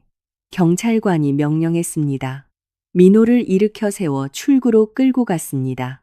저를 지나치면서 그의 애원하는 눈빛은 증오로 바뀌었습니다. 그는 이를 갈며 말했습니다. 이지은, 넌 잔인해. 내가 절대 용서하지 않을 거야. 저는 그들이 연행되는 것을 보며 엉망이 된 거실 한가운데 홀로 남았습니다. 사이렌 소리는 멀리서 잦아들었지만 제 마음속 폭풍은 아직 가라앉지 않았습니다. 이것은 단지 심판의 시작일 뿐이었습니다. 취조실의 차가운 형광등 불빛이 강철 책상 위로 떨어졌습니다. 저는 민호 맞은편에 앉아 있었습니다. 그는 고개를 푹 숙이고 있었습니다. 그의 모습은 비참했습니다. 밖에서는 박미숙 여사가 아들과의 면회를 요구하며 제가 함정을 팠다고 소리치며 울고 있었습니다. 김영철 변호사님이 테이블 위에 서류를 올려놓았습니다. 이민호 씨, 이것은 합의 이혼 신청서입니다. 이지은 씨는 이미 서명했습니다. 확인하고 서명하시죠. 민호가 고개를 번쩍 들었습니다. 이혼? 꿈도 꾸지 마. 난 서명 안 해. 이제 네가 부자니까 날 버리겠다고? 어림없어. 결혼 중에 형성된 재산은 공동 재산이야. 이 저택도 내 거야. 저는 그의 뻔뻔함과 법에 대한 무지에 실소할 뻔했습니다. 이민호 씨, 김 변호사님이 차분히 설명했습니다. 이 저택은 결혼 전에 증여받은 것입니다. 공증된 증여 계약서가 있습니다. 당신은 이 재산에 대해 아무런 권리가 없습니다. 하지만 당신의 5억 원 빚은 결혼 전에 개인적인 목적으로 발생한 개인 채무입니다. 따라서 이지은 씨는 그것을 상환할 의무가 없습니다. 민호의 얼굴이 어두워졌습니다. 게다가 제가 덧붙였습니다. 당신 여동생은 현재 특수절도 혐의로 조사를 받고 있습니다. 7년에서 15년형을 선고받을 수 있습니다. 당신과 당신 어머니도 주거 침입으로 기소될 수 있고요. 네가 날 협박하는 거야? 민호가 더듬거렸습니다. 협박이 아니라 협상을 하는 겁니다. 만약 지금 이혼 신청서에 서명하고 모든 재산 청구를 포기하고 SNS에 공개적으로 사과한다면 민서 씨에 대한 선처를 구하는 탄원서를 써줄 것을 고려해 보겠습니다. 민호는 신청서를 보고 창밖에서 울고 있는 어머니를 보았습니다. 그는 망설였습니다. 생각할 시간이 필요해. 시간이 별로 없을 겁니다. 저는 휴대폰에서 그들의 첫날 밤 대화 녹음을 틀었습니다. 물고기는 그물에 걸렸으니 소리는 선명했습니다. 그리고 이것도요? 저는 그가 사채업자들에게 아내에게서 돈을 뜯어내겠다고 약속하며 애원하는 영상을 틀었습니다. 서명하지 않으면 내일 이 모든 것이 인터넷에, 당신 회사에, 당신의 모든 친척에게 공개될 겁니다. 당신은 아내와 여동생뿐만 아니라 마지막 남은 존엄성마저 잃게 될 겁니다. 그는 저를 마치 처음 보는 사람처럼 쳐다보았습니다. 그는 떨리는 손으로 펜을 들고 서명했습니다. 그는 울었지만 그것은 뉘우침의 눈물이 아니라 패배자의 분노의 눈물이었습니다. 됐어. 저는 신청서를 챙겼습니다. 김 변호사님, 서류 제출해 주세요. 저는 밖으로 나왔습니다. 복도에서 박미숙 여사가 제게 달려들었습니다. 네가 우리 아들 협박했지. 힘 아껴두세요. 제가 그녀를 밀어냈습니다. 당신 아들이 전부 서명했어요. 이 순간부터 우리는 남이에요. 아, 그리고 준비하세요. 곧 당신 아들은 인터넷에서 유명인사가 될 테니까요. 저는 경찰서를 나와 차가운 밤 공기를 들이마셨습니다. 자유. 하지만 싸움은 아직 끝나지 않았습니다. 저는 익명 계정으로 들어가 게시 버튼을 눌렀습니다. 제목, 세기의 폭로, 기생충 가족의 비참한 최후. 게시물에는 모든 증거를 첨부했습니다. 몇 분 후 제 휴대폰은 알림으로 폭발했습니다. 인터넷의 폭풍이 이 위선적인 가족을 쓸어버릴 것이었습니다. SNS에서의 밤샘 폭풍이 지나간 후 서울의 아침은 화창했지만 제 전 남편 가족에게는 그들의 평판의 마지막 남은 조각마저 태워버리는 빛이었습니다. 저는 대모님의 검은색 벤치에 앉아 한때 제 자부심이었던 바로 그 주상복합 아파트 입구에 있었습니다. 대모님이 선글라스를 벗었습니다. 이제 마지막이야. 약한 모습 보이지 않도록 똑똑히 봐둬. 저는 고개를 끄덕였습니다. 차창이 내려갔습니다. 입구에는 사람들이 모여 있었습니다. 민호 가족의 짐이 인도에 버려져 있었습니다. 옷이 담긴 봉투, 부서진 선풍기, 그리고 액자가 깨진 우리의 결혼 사진. 사진 속 제 얼굴은 짓밟혀 있었습니다. 은행 관계자들과 법원 집행관들이 문에 차 앞 딱지를 붙이고 있었습니다. 민호는 떨리는 손으로 재산 압류 결정서를 들고 서 있었습니다. 박미숙 여사는 땅에 주저앉아 울고 있었지만 이번에는 아무도 동정하지 않았습니다.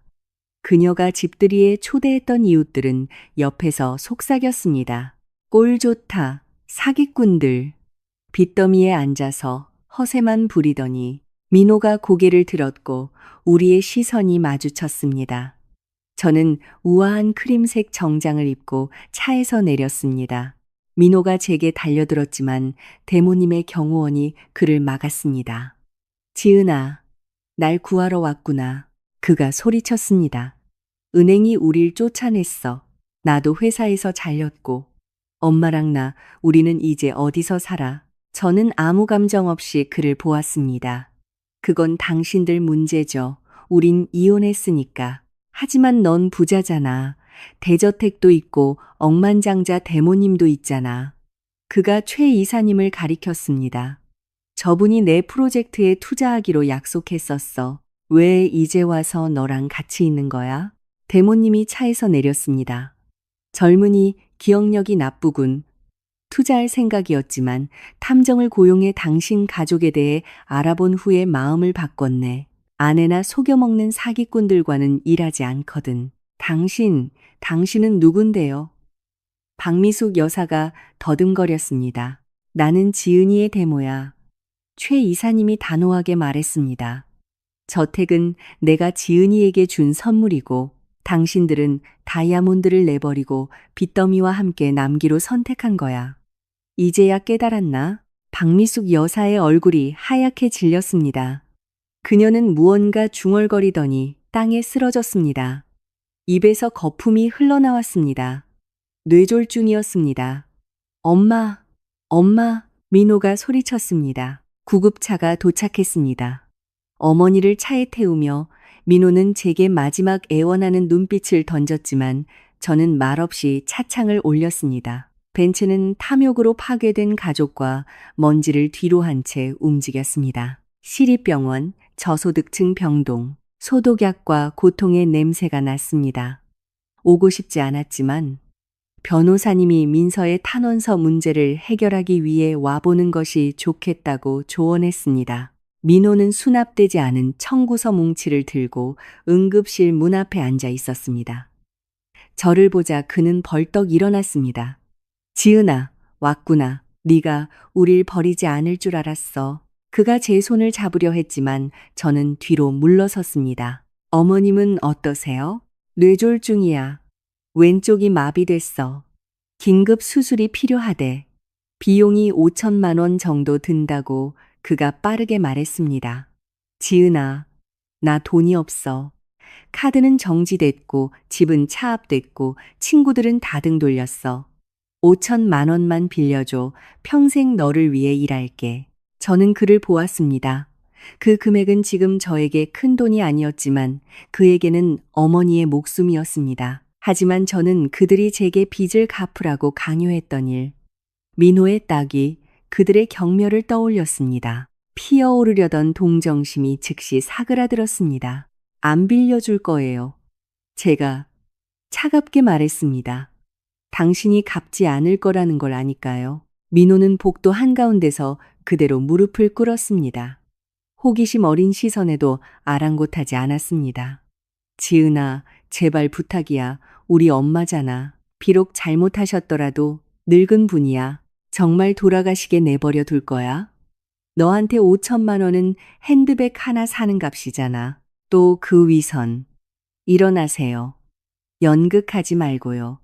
저는 가방을 열어 두꺼운 봉투를 꺼냈습니다. 민호의 눈이 빛났습니다. 그가 봉투를 낚아챘지만 안에는 돈이 아니라 A사 용지 뭉치가 들어 있었습니다. 뭐야? 이게? 일일 지급이 가능한 막노동 일자리 목록이에요. 제가 차분하게 말했습니다. 시장 짐꾼, 야간 청소부, 공사장 보조, 하루 3탕 뛰고 오토바이 팔면 일주일 안에 계약금은 모을 수 있을 거예요. 너 지금 장난해? 그가 종이를 바닥에 던졌습니다. 나 경제학 학위도 있고 팀장이었던 사람이야. 전 팀장님. 제가 말을 끊었습니다. 당신 어머니가 죽어가는데 아직도 자존심 타령이에요? 그럼 그냥 당신 졸업장이나 붙들고 우세요. 저는 돌아서서 가려 했지만 무언가 생각났습니다. 저는 그에게 다가가 귓가에 속삭였습니다. 다른 방법이 하나 더 있어요. 시골 옛날 집으로 가보세요. 당신 어머니 침대 밑 3번째 바닥 타일 아래 5억 원짜리 통장이 있을 거예요. 그녀는 당신들을 빚더미에서 허우적거리게 할지언정 그 돈은 절대 내놓지 않을 뿐이죠. 행운을 빌어요. 민호의 얼굴이 변했습니다. 그의 눈에 의심과 탐욕이 번뜩였습니다. 저는 그를 복도 한가운데 세워두고 떠났습니다. 저는 그가 어떻게 할지 의심하지 않았습니다. 저는 더 이상 아무것도 할 필요가 없었습니다. 그저 그들이 스스로를 파멸시키는 것을 지켜보기만 하면 됐습니다. 이틀 후 저는 아는 간호사를 통해 민호가 정말로 시골에 가서 5억 원짜리 통장을 찾았다는 것을 알게 되었습니다. 하지만 운명의 아이러니하게도 그 통장은 오래전에 실종된 박미숙 여사의 오빠 명의로 되어 있었습니다. 민호는 병원으로 와서 어머니에게 위임장에 서명하거나 오빠의 신분증이 어디 있는지 말하라고 윽박질렀습니다. 병실에서는 진짜 드라마가 펼쳐졌습니다. 말을 할 수 없었던 박미숙 여사는 신음하며 울면서 자신의 비상금을 지키려 애썼습니다. 엄마, 신분증 내놔. 돈을 무덤까지 가져갈 셈이야? 나 빚더미에 앉았어. 민서는 감옥 가게 생겼는데 엄마는 5억을 숨겨. 그가 마비된 어머니에게서 마지막 비밀을 캐내려 할 때 문이 열리고 경찰들이 들어왔습니다. 그들 뒤에는 수갑을 찬 민서가 있었습니다. 이민호 씨, 저희와 함께 가셔야겠습니다. 저는 아무 짓도 안 했어요.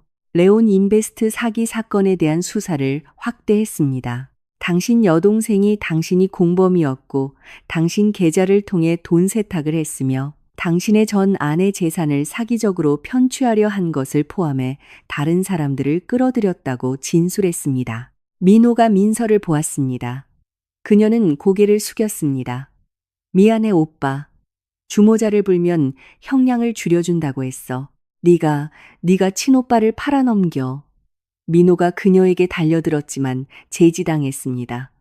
다시 사이렌이 울렸습니다. 남매는 연행되었습니다. 병실에는 박미숙 여사만 남았습니다. 그녀는 모든 것을 보았습니다. 딸은 감옥에 가고 아들은 체포되고 재산은 잃고 마지막 비밀은 폭로되었습니다. 충격으로 그녀는 경련을 일으키기 시작했습니다. 모니터가 요란하게 울렸습니다.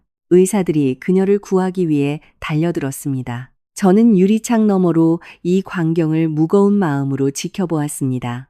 저는 그들이 대가를 치르기를 바랐지만 이 대가는 너무나 컸습니다. 이것은 단순한 파산이 아니라 완전한 파멸이었습니다. 저는 돌아서서 떠났습니다. 변호사에게 문자를 보냈습니다. 모든 소송을 중단해 주세요. 그들은 이미 양심의 법정에서 판결을 받았습니다. 한 달 후, 저는 마지막으로 병원을 찾았습니다. 박미숙 여사는 침대에 누워 깡마르고 머리가 하얗게 새어 있었습니다. 저를 보자 그녀는 울었습니다.